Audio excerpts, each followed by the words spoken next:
कांग्रेस की गुटबाजी को लेकर राहुल गांधी ने पार्टी के नेताओं को दो टूक चेतावनी दी है। राहुल गांधी ने कहा है कि गुटबाजी बर्दाश्त नहीं होगी। अपनी इस चेतावनी को लेकर भी राहुल गांधी भाजपा के निशाने पर आ गए। अंबाला शहर में पूर्व राज्य मंत्री असीम गोयल ने कांग्रेसी युवराज राहुल गांधी को बड़ी नसीहत दे डाली। असीम गोयल ने शायराना अंदाज में कहा कि राहुल गांधी सब कुछ लुटाकर होश में आए तो क्या आए।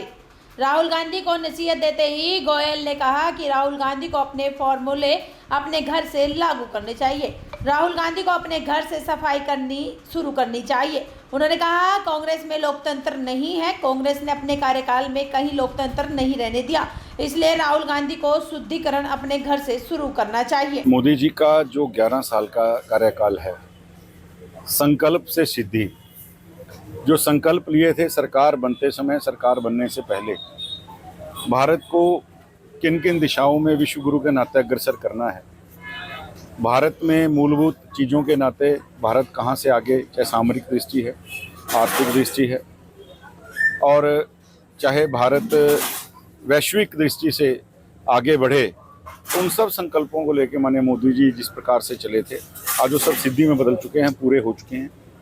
और 11 साल बेमिसाल कार्यकाल के नाते मोदी जी के अभूतपूर्व, ना भूतो ना भविष्य थी, इस प्रकार का कार्यकाल उनका कहा जा सकता है। सर, राहुल जी कल हरियाणा आए थे और दो टूक जवाब देके गए हैं कि गुटबाजी सहन नहीं होगी और सिफारिश बिल्कुल नहीं चलेगी। मेरा लगता है सब कुछ लुटा के होश में आए तो क्या आए। और राहुल जी जो फार्मूला दूसरों के ऊपर लगा रहे हैं, बारात का घोड़ा और रेस का घोड़ा, राहुल जी को ये फार्मूला मुझे लगता है अपने घर से शुरू करना चाहिए।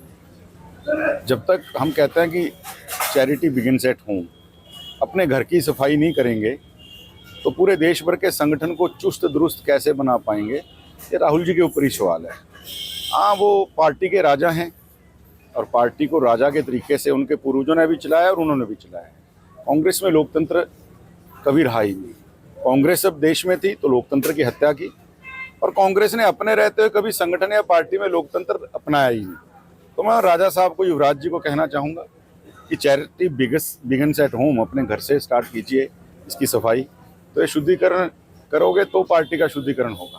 सर, कुमारी शैलजा कह रही है विधानसभा चुनाव में उनके साथ जो हुआ उन्होंने ब्याह नहीं किया, अगर ब्याह करते तो पता नहीं क्या से क्या और हो जाता। ये शैलजा जी पार्टी की बहुत वरिष्ठ नेत्री हैं।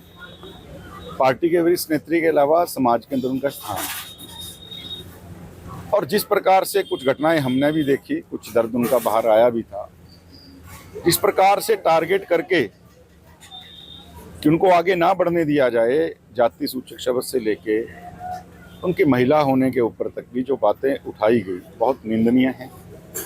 कांग्रेस को इसके ऊपर तुरंत प्रभाव से कार्रवाई करनी चाहिए। जो उनके नेता हैं, देखिए इनका अंदरूनी मामला है, पारिवारिक मामला है, लेकिन मैं इतना जरूर कहूँगा शैलजा जी बहुत वरिष्ठ हैं, नेत्री हैं, वो सामाजिक वो हैं, तो उस नाते समाज से जुड़े होने के कारण मेरा भी ये आग्रह रहेगा कि भैया, जैसे मैंने कहा, अपने घर से सफाई शुरू कीजिए, अपनी पार्टी के अंदर एक मैसेज देना चाहिए। सर, सुरजेवाला ट्वीट करके कहते हैं हरियाणा सरकार और खनन माफिया पार्टनरशिप का खेल खेल रहे हैं, क्या करें? जैसा मैंने कहा, सुरजेवाला जी तो ट्विटर गुरु हैं, प्रवक्ता हैं, नौकरी को अपना राहुल जी आए थे, कल ही उनको कोई, जिस तरह हम कहते हैं ना कि ये जो आपकी DC रेट की नौकरी होती है, अब जो HKRN के अंदर चली गई, तो सुरजेवाला साहब को भी लग रहा है कि भैया ये मेरी परमानेंट जॉब से HKRN में ना मैं आ जाऊं। तो राहुल जी आए थे, उनके सामने कुछ तो उनको मुद्दा उठाना था। सुरजेवाला जी ग्राउंड पे कहीं नहीं है, ये बात वो भी जानते हैं। कैथल विधानसभा को छोड़ के सुरजेवाला जी आज तक, वो राष्ट्र के नेता बेशक बन जाए, वो इंटरनेशनल भी बन जाए, लेकिन मैं तो उनको एक उपाधि दूंगा, इंटरनेशनल ट्विटर गुरु हैं, करते रहेंगे ट्वीट।